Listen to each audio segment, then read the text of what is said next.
inéluctable. Le Premier ministre s'était mis dans une situation intenable.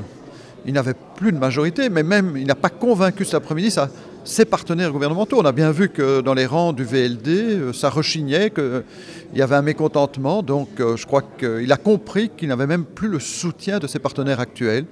Donc il a été amené à tirer les conclusions logiques de cette perte de confiance au sein même de son gouvernement. Et cette collaboration avec le Parlement, ça a toujours été impossible, non? Ça n'allait pas produire des miracles, mais on aurait pu trouver sur quelques dossiers principaux peut-être une majorité nouvelle, mais qui aurait changé la politique gouvernementale passée, qui aurait tenu en échec et commencé à corriger ce qui avait fait mal aux citoyens.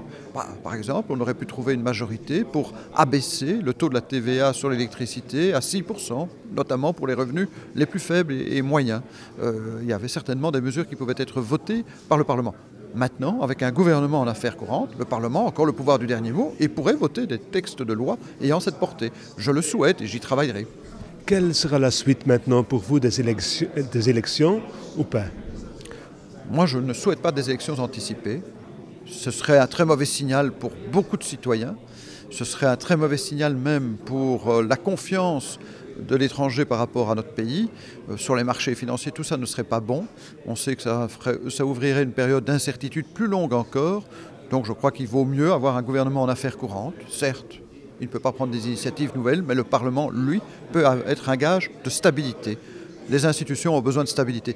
La NVA a voulu amener tout le pays dans une ornière institutionnelle, ouvrir la voie au confédéralisme. Ça, c'est la lourde responsabilité du MR qui aura permis cela. Il est temps que les partis responsables empêchent cette évolution.